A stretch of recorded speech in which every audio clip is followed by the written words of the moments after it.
好，中俄的联合海上2026演训到底是结束了没啊？现在呢，他们的动作是一波接着一波。来看到呢，日本的海上自卫队16日的时候啊，又在冲绳的九米岛西南约90公里海域呢，发现了中国海军2艘驱逐舰、1艘补给舰，还有俄国的海军1艘护卫舰。总共4艘船舰正向南航行，穿越宫古海峡，进入太平洋。他们的动作真的是一波接着一波。那日本当然是相当的紧张啦。好，那这个时候呢，美国的潜舰呢也出来刷存在感了，是不是想要安抚一下日本呢？好，来看到呢，美国的太平洋舰队16日也发布消息，驻夏威夷珍珠港的维吉尼亚级快速攻击核潜舰蒙大拿号，按照既定行程访问日本横须贺，展现美国对区域安全的长期承诺。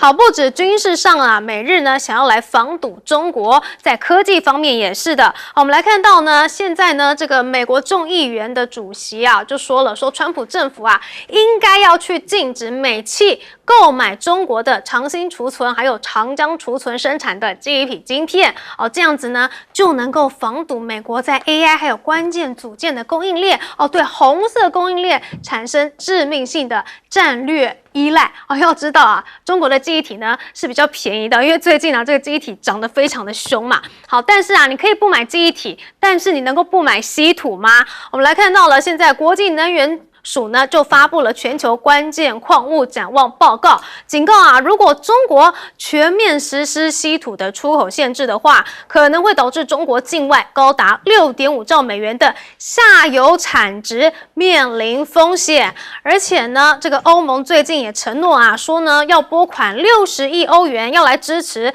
战略矿产计划就是希望呢不要一直去依赖中国的矿产。但是啊，如果各国的政策缺乏协调的话呢，反而是会带来新的市场风险。像是啊很多的西方企业重步扩产，那扩产到最后会不会造成供给过剩呢？好，那学者也说啦，说目前各国对于稀土的回应呢，都过度强调自给自足，要跟中国脱钩。但其实重点不是在于击败中国，而是要去建立一个稳定的供应链。但是如果你有供应链没有源头的话，这要怎么样产生一个稳定的产业呢？我也很好奇啦。好，那更何况啊，你们防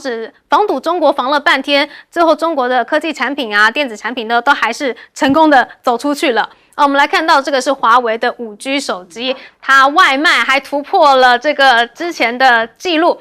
这个是华为时隔6年向海外恢复销售5G 智慧手机。那华为智慧手机等等的终端业务表现呢，现在已经恢复到美国制裁前的相近水准了。所以是制裁了个寂寞吗？好，不仅仅是华为手机，就连比亚迪电动车也是一样，表现非常的亮丽来看到比亚迪说要抢全球汽车的销量冠军。比亚迪的副总裁甚至放话啦，说比亚迪不需要美国市场也能够超越丰田，成为全球销量冠军的目标。而且我们来看到呢，德国呢就已经松口啦说不反对路车汽接手这个是总理梅尔茨的说法，他说他不反对中国汽车制造商接手经营陷入困境的德国汽车工厂。不过呢，他认为这只能是应急方案啦，没有办法从根本上解决德国汽车产业面临的结构性问题这是当然的因为现在中国大陆的电动车真的是太便宜了嘛。好，那现在来看到不仅仅是这些大的一些手机或者是汽车就连拉布布公仔也是非常的夯全球都喜欢所以泡泡玛特董座他去参访苹果总部的时候，还特别送了这个什么 FIFA 拉布布公仔。要知道中国大陆现在也是借由这种文化呢，打入了世界各地。所以看起来西方的制裁不仅是没有把中国给锁死，反倒呢现在他还继续在全球的市场攻城略地吗？我们先来请教亮哥。那个中俄这次是海上联合演习嘛，那上次是空中所以不一样。所以是上次不是中国大陆出了那个轰炸机跟那个战斗机，那俄罗斯也出了6架吧，我记得所以上次是空中联合演习，那现在是轮到海上了啊，所以这个当然就是完整的向日本表达我们对你蛮有意见的了啊，因为日本你部件长程飞弹，你也可以打到俄罗斯啊，对不对？他们关系也不太好。而且日本在俄乌战争过程中对俄罗斯的管制是非常严厉的啦，所以俄罗斯早就不爽很久了啦，啊，那至于这个美国众议院啊，说不准买中国的这个记忆体晶片啊，事实上就在挡苹果啦，因为苹果跟白宫说我买的记忆体晶片太贵了嘛，因为三星跟海力士、美光都在涨价，所以苹果威胁啊，说9月那个开学啊，恐怕我的手机、iPad 还有电脑通通都要涨价，所以他就说白宫可不可以法外施恩，让他去买大陆的记忆体晶片啊？这个其实我有朋友跟苹果做生意啊，他们说苹果就是个很坏的公司啊，他给他赚暴利嘛，比如说他跟韩国，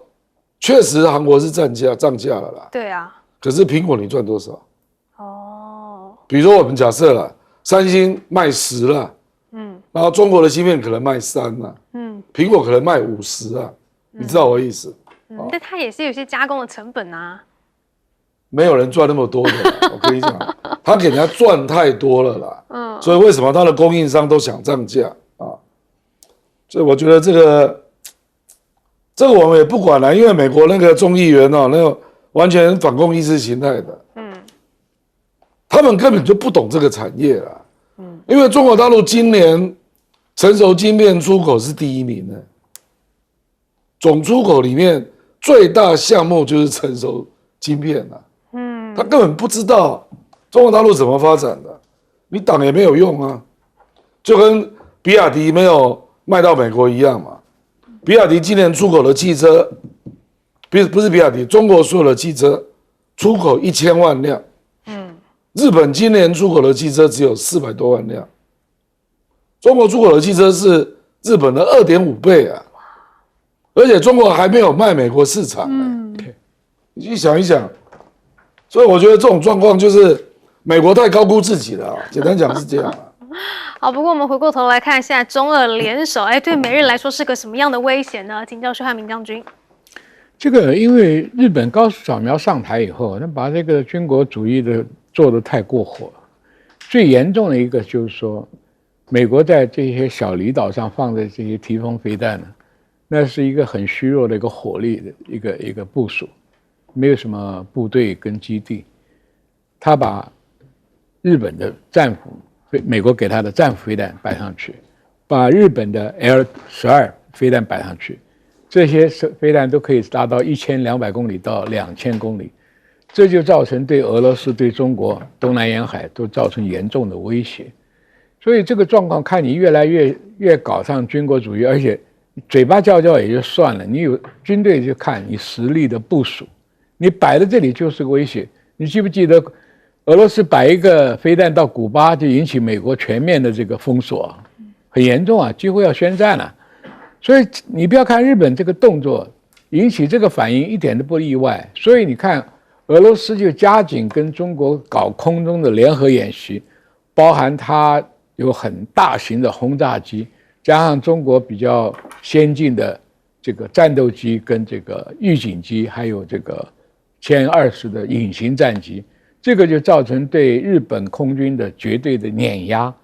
然后接着海军就开始在你日本所有的海峡，从对马海峡、大隅海峡、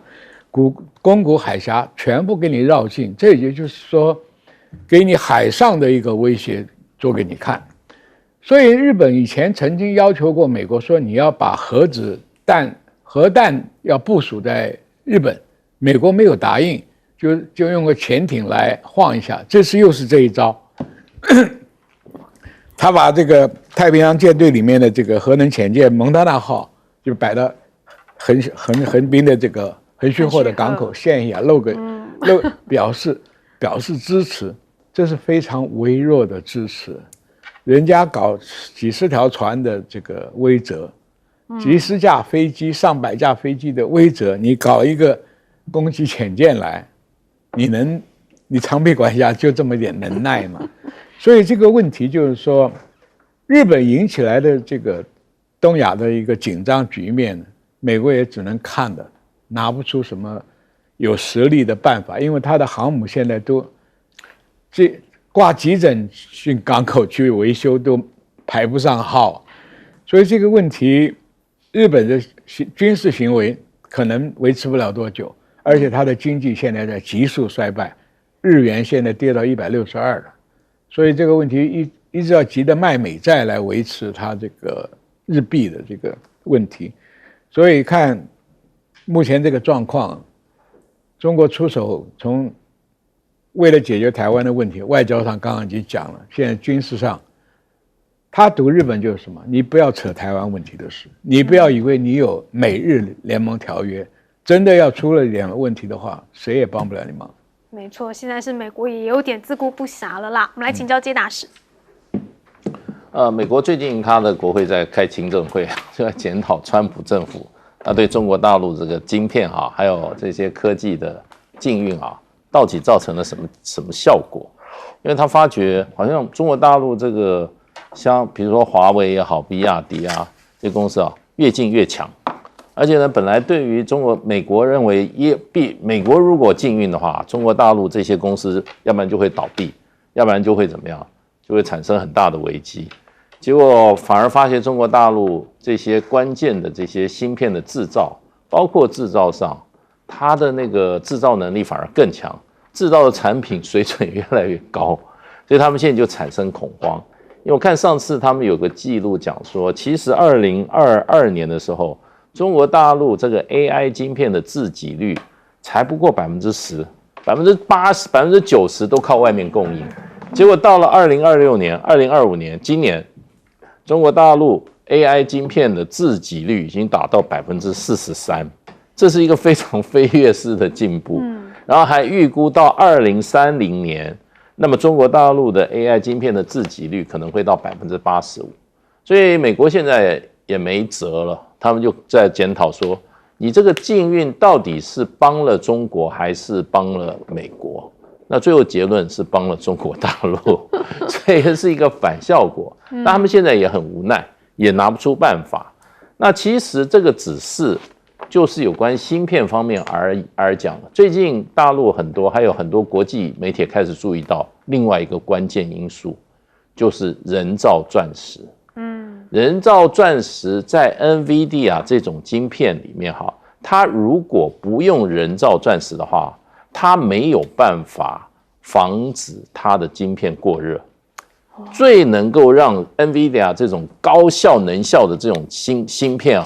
能够防止它过热，因为过热它的功能就会降低。只有一样材料，就是人造钻石。可是人造钻石，全世界人工钻石90%都在中国大陆，所以现在他们发觉问题越来越多。那稀土来讲的话，IEA 这个是一个国际组织，不是美国机构。他说，如果中国大陆如果造成稀土管制会冲击西方的产业多大的损失呢？你想想看，多恐怖！6.5兆美元，几乎是1/5的美国的 GDP 所以不论是科技还是军事方面呢，看得出来，现在中国呢是全力的突破西方的围堵了。我们休息一下，广告之后马上回来。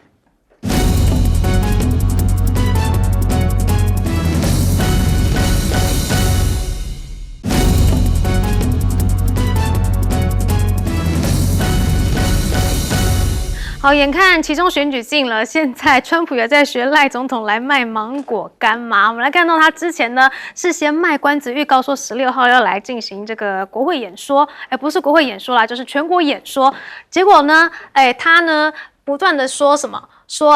中国在恶搞美国大选哦，他说呢，指控中国自2020年美国大选期间呢，便透过买卖啊、窃取啊、骇入的方式啊，取得了大量的美国选民资料，还说啊，情报显示中国当年是不希望他胜选的。好，甚至他还引述了 CIA 报告，指出中国自2018年中呢，就透过了美国国内外的元素来降低美国总统的票数，企图让川普请辞或者避免川普连任竞选。好，对于这样子的表述，你会不会觉得有一点不太跟事实相关呢？好，对此呢，中国的驻美大使馆也出来否认啦，说中国方面是从未也绝对不会干涉美国的总统大选。美国总统大选是属于美国内政，相关的指控跟中方毫无关系。好，那这个中国也是在指控啦，说这个是不是在破坏双边关系呢？而 CNN 他也拆解了，说川普解密的数百文件呐，似乎是有漏洞的。他说呢，这些文件呢多半都是重塑选务官员多年来已知而且持续修补的漏洞，并不足以证明任何过往选举，包括川普败选的2020年大选曾经遭到外国操纵到足以改变的结果。而且如果中国真的要操纵的话，应该很希望川普当选吧，因为川普大家都说他是川建国啊。好，很荒谬的是呢，川普在电视上面骂中国，但是私底下面对实质利益呢，还是非常希望习近平能够来中国一趟。而且我们看到南华早报也说了，说中国大陆的外交部副部长预计下周就要来访问美国了。那他的行程呢，可能还会去访问迈阿密甚至这预示了习近平呢今年将会第2次访美，所以这是不是来为川习会探路呢？好，那刚刚说到了，面对利益方面呢，美国根本就是对中国软到不行，因为现在美国官员就爆出啦，说啊，即便中国大陆违约了现在呢川普团队都不敢去吭声这是川普的贸易团队内部呢逐渐形成了2项令人忧心的结论。第一个就是大陆正在违反贸易协议，而美国不太敢借此采取太多行动，就是担心两国再度陷入贸易战。甚至部分官员还认为川普不愿提出可能危及邀请习近平访美的任何意义，所以对于大陆的违约，他们就摸摸鼻子就算了。而且贸易代表格利尔也说啦，说9月习川会的话呢，就要来盘点成果确认双边关系，确保中国遵守承诺的重要时机。这是他们非常期待在这次峰会要达成的目标。所以呢，他在电视上面嘴上很硬，但是膝盖却非常的软。好，而中国呢，也是非常希望能够突破美国的科技前置。我们来看到了中国的7月17号到20号会在上海举办2026世界人工智能大会暨人工智能全球治理高级别会议。那这场会议习近平也会出席，这是他第1次出席而且他还要在开幕式的时候去发表讲话，阐述中国对人工智慧发展还有全球治理的主张。好，不仅仅是人工智慧在落地方面，机器人中国也是非常的厉害，而且语数科技呢，它在5月的时候呢，就发布了全球首款量产版载人可变形机甲 GD01， 还有呢，阿里平头哥所发布的新一代讯推一体 AI 晶片。真武呢，通通都会搬到现场。好，而且我们刚刚说到了，现在中国的机器人发展非常的快，那到底是谁去跟中国买呢？来看到近几年中国的对外贸易中，机器人出口产业规模是持续的在扩大。海关资料显示光是今年前5个月，中国各类单独列明机器人的出口总价值就达到了199.9亿元。今年上半年中国工业机器人出口呢，甚至已经覆盖了全球141个国家和地区所以中国的机器人现在是抢手货全球都在买那现在的美中关系又到底是竞争还是合作呢？那川普为什么又在这个时候去指控中国介选呢？我们先来请教亮哥。我觉得他主要目的就是924习近平要来嘛，让他不要让人家觉得习近平来帮他助选。所以要事先洗白啊，你知道吧？先打个消毒可针。是我跟你讲，他这个都是胡说八道，因为他讲的是中国2020年窃取或非法取得美国18州总共2.2亿笔的选民资料，是史上最大规模的选举资料外泄事件。即便这个是真的，我拿到选民资料，不表示我有办法去影响他们啊，对啊，对不对？你这逻辑说不通啊！即便是真的，而且我跟你讲啊，因为川普那一年不是发生国会暴动吗？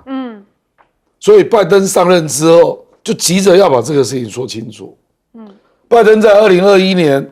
国际情报总监办公室，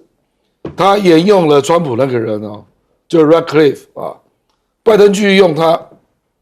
然后他出了一个报告。就是2021年有没有外力介入选举，就他的调查报告公开的，用任何技术层面，包括选民登记、选票、计票或结果，没有任何外力介入的迹象。啊，那后来 Radcliffe 还成为川普的中情局局长 CIA 啊，那还有第二个报告也是拜登啊，2021国家情报委员会 NIC 再出了一个报告。他说，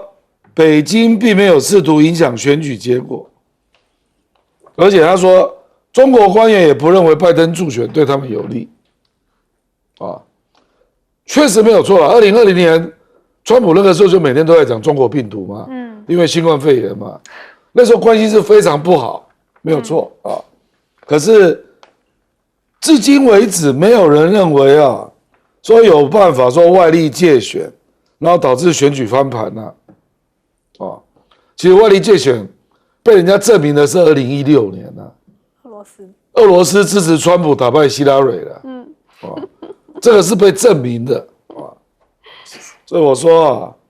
我觉得川普这个动作是在因为924习近平到美国嘛，那之后民主党一定会做这个文宣啊，说他就来帮你助选的。那川普就先丢这个东西做，会不会太早了？现在才7月。打预防针，本来因为这个预防针打得有点早，会在网络上传呐。哦，他给他一点时间。说川普是受害者啊，中国大陆不会帮他的啦啊。坦白说，2024啊，我有观察那个选举啦，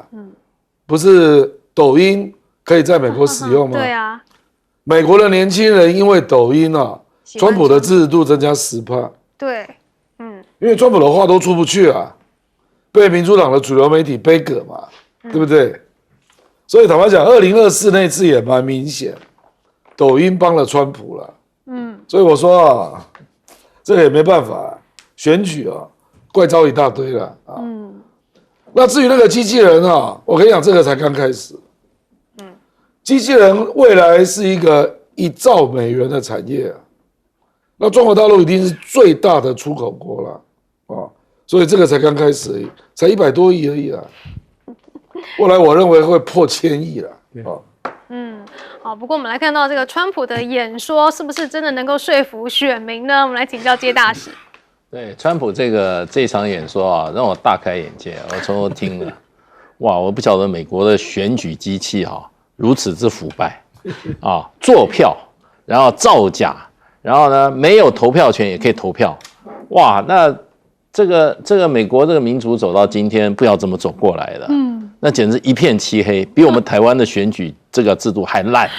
我们以前我们台湾在过去那个有一段时间，比如说有一些出了很多问题的时候，我们觉得怎么这么，结果听了以后，我觉得比台湾的还烂，所以我真的不晓得川普这个是真的是很坦白吧，把美国这个制度的千疮百孔公诸于世界。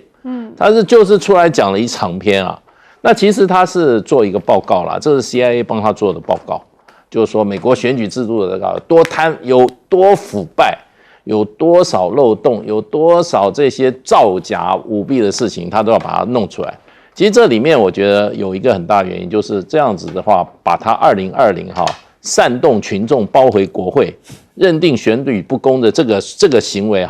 他给他合理化了。就是说我当时师出有名，因为选举不公平，所以这次他用 CIA 的报告来证明2020啊，他造反有理，那而且他是有贡献的。那另外一方面，他们马上也，因为他川普上来推动了一个法案，叫拯救美国法案，叫 Save America Act。那这个要投票了，那众院已经过了，参院要投票，所以他在这时候发表这个就是要支持他这个改革美国选举制度法案。不过也蛮有趣的，他讲这个改革这个3点啊，我也觉得蛮有趣的。他说，第一个，所有选举投票人必须要携带有照片的证件。我才知道美国的证明文件是没照片的，原来不用看照片，只有驾照有，只有驾照有。对，第二个呢，好，你要证明你是美国公民，这也很奇怪了。你没有身份证，你怎么可以投票？对啊，我们在台湾，你不是中华民国公民，你怎么可以去投票？他说，这个要改革。第3点呢，他说那个邮寄投票、远距投票要限制，只有生病的、行动不便的派驻在海外的，或者做生意不在美国的，才有这个投票。那这是他三大重点。不过我觉得他最大的贡献就是说，让我们全世界都知道，原来美国的选举机器如此之腐败跟不堪。那这个美国还到处宣扬美式民主，我就不晓得他还有什么底气来宣扬美国民主。那另外一方面就是说，现在这个选举制，现在这个川普不就是习近平可能去美国访问制度，这件事情可能是越来越怎么样，越来越明确了吗？明朗了吗？是真实的。那在这个过程中，我想双方一定在对于这次习近平去访问节目的部分、主谈的部分，然后最重要就谈完以后、访问以后，用什么方式来呈现它的结果，现在应该是什么？密切在谈判当中那我们这个，因为我们现在外交部对他们比较没有信心，所以提醒他们一下这个时候应该要好好去做一点外交工作，不要都在状况外。这个巴纽的代表处都被人家关了，这个是从来没有发生过的事，所以现在这个林佳龙先生领导这个外交团队我们在这边提醒他一下，要注意一下，不要再什么事情都在状况外好。不过川普昨天这样子大骂中国介选，难道他不会担心影响到9月的习近平访美吗？我们请教帅将军。不会，中国大陆心里很清楚，你在玩什么把戏？表演这样，什么都是假的。你说买不买黄豆，买多少稀土给不给，那才是关键。那个川普那个他靠举世闻名了，连我们在台湾都看懂了。你以为中国大陆不就只有钱最实在？钞票是实在的。你看那些政客，德国也在抗中，然后汽车要去买人家电池，要合作。政客讲话，我很早就讲过，听听就算了。我有时候从反面去解释了，没啥意义。那将军怎么看现在这个中国大陆跟美国的科技战呢？科技战是有的打。你看，这方面美国很用心，唯恐台积电被中国拿去，现在是连哄带骗带抢的，就先下手，对不对？第二个，这个稀土被中国大陆卡住了，他现在在动员全世界，欧洲也要搞稀土联盟，要挖要搞，但是你从你挖出来的稀土要提炼，要建厂，产生产业链。供应需求起码控6年到8年，问题是这6年到8年，你美国的军工复合体怎么办？对，你撑得住吗？你现在一边又在俄乌战场上消耗你很多库存品，又在美伊战场上消耗很多，那你要补，不是你有没有用钱的问题，是材料的问题。没有稀土雷达没有。最近不是闹个笑话嘛？新出厂一批 F-35隐形战机。因为新出来的这个隐形战机，它前面是准备用有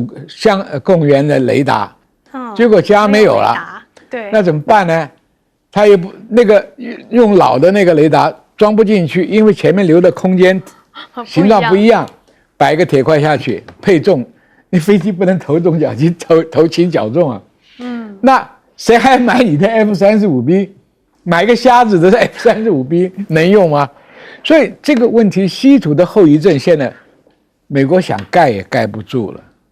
因为你在战场上不停地在消耗高价的武器。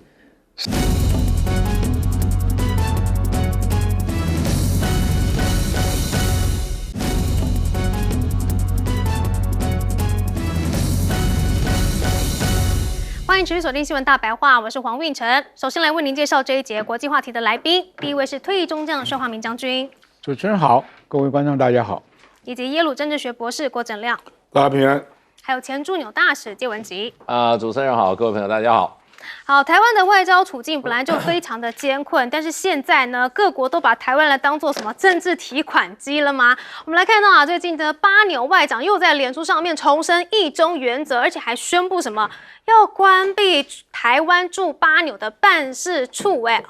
这个是他们的外交部长啊，竟然又开始重申一中原则了，而且还说要关闭台湾设立于巴纽的首都莫士比港的经济办事处。好，那他还说啊，是根据了国家执行委员会第144/2026号决议做出，中华台北的实体存在将不再获得承认，也不再被视为必要。此举呢，果然啊，中国大陆就开始说好棒棒了。我们来看到呢，中国的外交部就称啊，你关闭的好北京市高度的赞赏。但是我们台湾的外交部当然就是抗议啦，说啊，已经立即的召开了应变会议，将持续透过管道跟巴纽政府进行交涉，维护我国的权益。这是不是代表民进党政府又一个外交挫败了呢？虽然我们跟巴纽是不是这个邦交国的关系啦，但是他们也是我们的天然气出口的一个很重要的国家耶。这样子经贸办事处被关起来会造成什么样的影响呢？好，而面对这样子的外交处境，我们看我们的赖总统是怎么说的。他又开始重申了，说啊，现在面临中国对台湾的文攻武吓、统战渗透，甚至透过法律压迫台湾，希望大家团结一致，因为台湾社会不希望被共产党统治，希望能够拥有民主、自由、人权的生活方式。所以呢，不能因为台湾不想被共产党统治，不想被并吞，就把台湾视为台海问题的制造者。不仅仅是赖总统这样说，这个民进党的中国事务部呢，还特别找来专家学者去开座谈会，就说出来了，说美中对台政策没有出现改变啦，而且中国对台湾的威胁一直在升高啦，所以台湾的当务之急啊，就是要建立嚇阻与防范机制，避免两岸交流成为破坏民主自由和侵害基本人权的管道。还特别说了，说年底的地方选战，选民的选择会决定未来外交路线以及两岸关系的走向。但是这一套说法呢，国台办又出来否认了。来看到国台办的发言人怎么说的呢？他说啊，这样子的相关说法，说我们中国大陆在防弊管辖，是造谣抹黑，目的呢还是要恐吓台湾民众，还说赖清德反复编炒民主对抗威权，虚假叙事。但是呢，民进党自己在大搞绿色恐怖，有什么资格去谈民主呢？可能比较有资格去谈威权吧。好，那除了这个外交两岸的状况呢，最令人担忧的还是中国大陆的硬实力嘛，它的军事实力就摆在这边。好，所以我们来看到呢，中国海军的五编队呢，现在啊又密集的穿越第一岛链，甚至055双舰呢还领衔4通道齐开耶。我们来看到呢，这个图就可以看到，6月24号开始呢，中国就有很多支的海军舰艇编队密集呢出入在日本的周边海域，而且呢各舰呢是搭载了垂直发射单元，总数超过了500个。好，在海军的密集行动当中呢，也呈现出一个非常清晰的特征是什么呢？那就是中国海军在第一岛链周边的活动已经开始常态化、体系化了。055大区还有052D、054A 电子侦察船，不同的型号、不同的战区的舰艇呢，都有各自的节奏来进行行动，有出有进，有南下，有北返。所以看起来呢，已经相当是体系化了。所以面对中国大陆呢，在这个第一岛链的威胁，甚至是在外交处境上面的威胁，我们的政府做出什么样的应对呢？我们来请教两个。巴纽2023就关闭在台湾的这个驻台办事处啦。那现在又进一步要把台湾在巴纽的台湾在巴纽的办事处叫做台湾经贸代表处啊，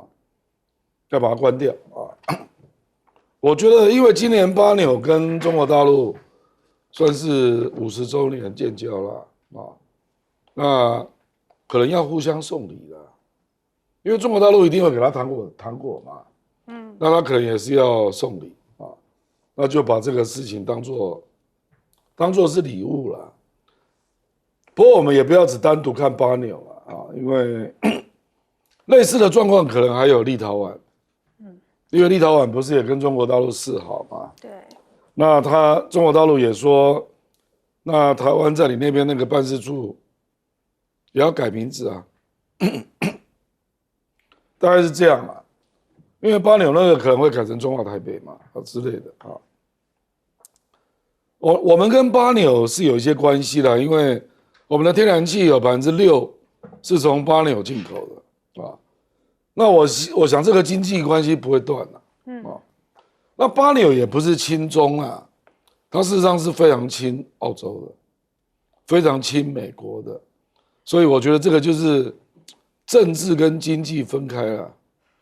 他经济希望得到中国的帮助嘛，其实他的国家是蛮落后的啦，那需要很多基础建设啊、工业的投资啊等等啊，大概是这样。那赖清德这个长臂管辖啊，我坦白讲啊，这个长臂管辖也包括美国啊，因为我们台积电不能去不能去大陆投资，不就是因为美国反对？那这也是一种长臂管辖。我不知道他讲的中国大陆对台湾的长臂管辖指的是什么啊？我不知道他的意思是什么。他是指石板民夫被打吗？把这个用这个概念蛮怪的啦，因为一般我们在讲长臂管辖不是这个意思啊。所以赖清德是不是把很多概念都混着用哦？让我们很难理解他的意思了。比如说，像梁文杰不是在陆委会说失联几年来累计有385个啊，梁文杰讲的嘛。什么叫失联？失联是1个月就算，还是1个礼拜，还是1年？那犯罪被羁押算不算？逃跑的算不算？还有做黑工的，不想曝光的，我们劳委会说台湾的外劳失联有93000人啊，其中越南占1半，那是不是越南政府要开记者会说我们越南的移工在台湾失联有4万多人？所以我说你概念不要乱用嘛。那越南为什么没有抗议啊？93000呢，我们的外劳失联啊，好危险。那我再举另外一个例子了，我们内政部的，我们台湾的失踪人口上万人啊，失踪人口。那我刚刚讲那个劳动部外劳的失联统计啊，所以梁文杰，你如果要讲我们台湾人去大陆失联的人口，请你先做好定义嘛。犯罪被抓算不算？你认为台湾没有人去大陆做诈骗集团吗？所以你自己讲清楚嘛。我们台湾去年去大陆有330多万人，按照陆委会公布的数字是1/1000啦。我一堆朋友，我很多朋友都是2个月去大陆一次，我也没看到他出什么问题啊，我就不知道。奇怪，你到底？然后他说：“失联哦，一个礼拜就10个，所以你们都不要去啊。”然后他跟大陆的所有的司法互助管道都断，所以也没有人，那个海基会也没有办法去办。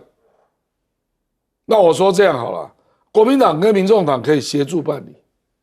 那请陆委会把名单交给国民党嘛。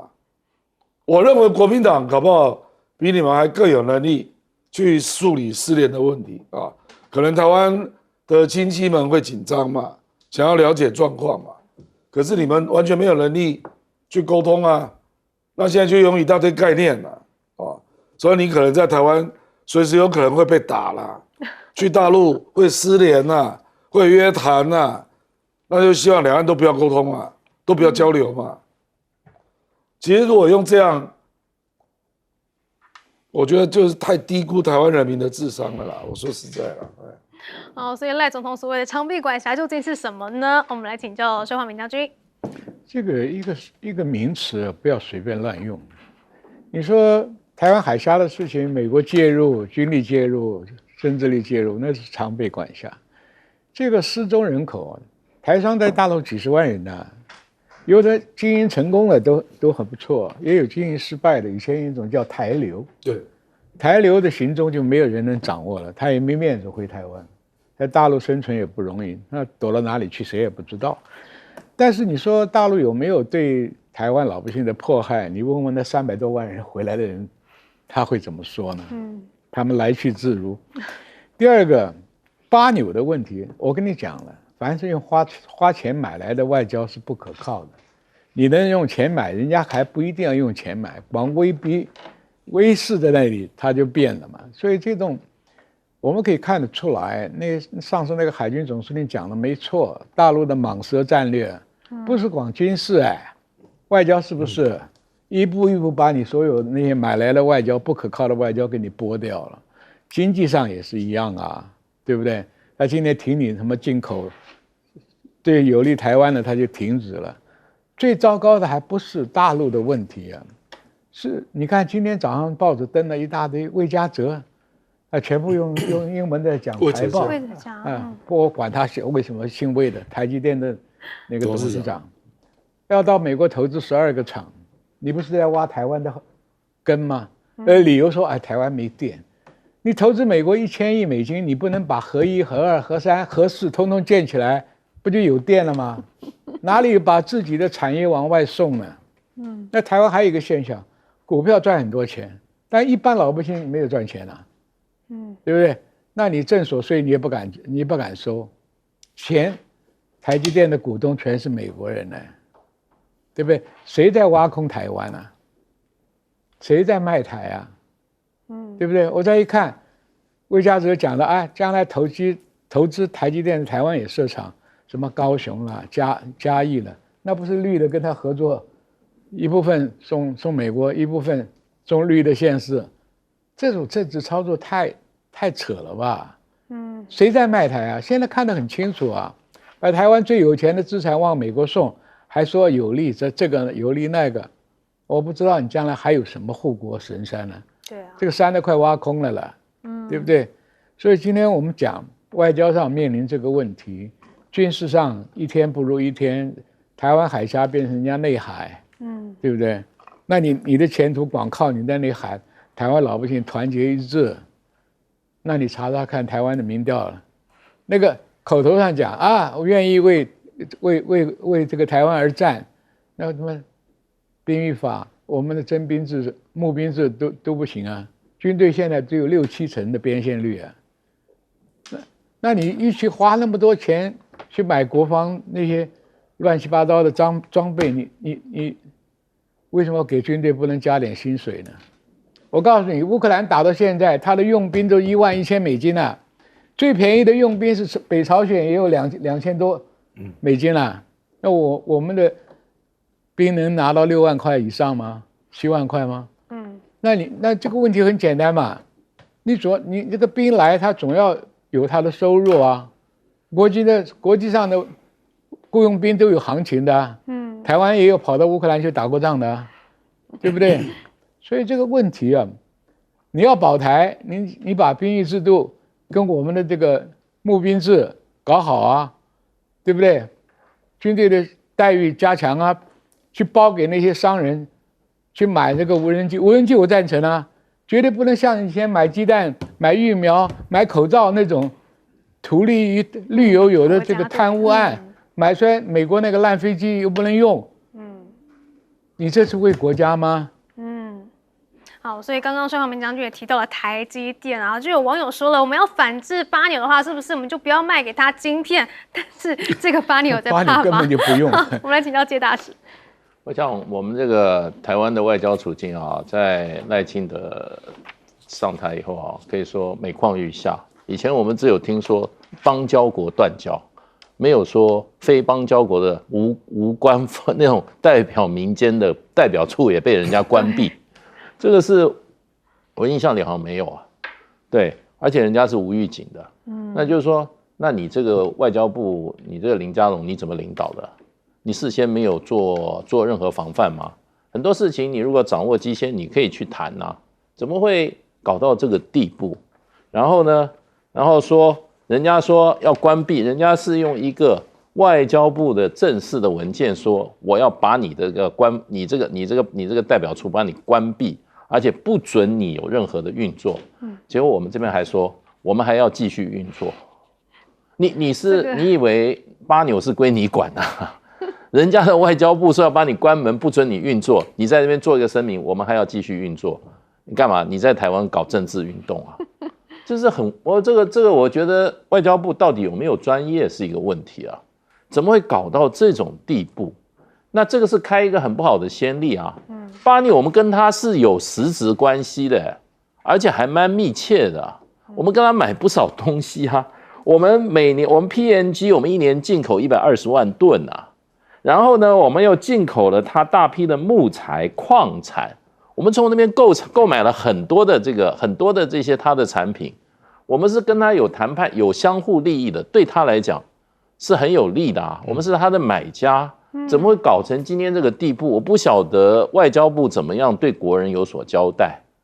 而且过去只有邦交国会断交，你现在没有邦交，就是一个民间的机构也被人家关闭，而且是外交部亲自用这种正式声明，你们可以看到写的外交部长写的，我正式宣布把你的这个办公室给你关闭，而且不能有任何公开的活动，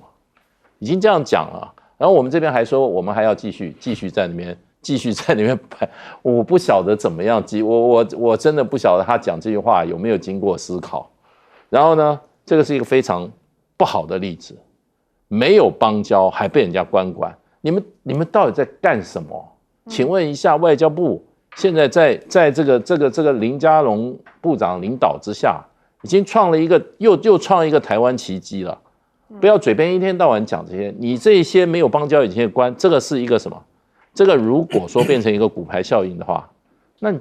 整个国际活动空间越来越小了。那另外一方面，我也觉得就是说，那个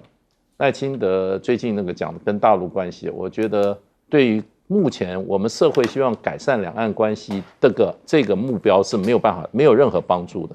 而且呢，只会增加两岸关系更往兵凶战危，然后呢，把台湾年轻人送上战场的几率提高，没有什么正面的效果。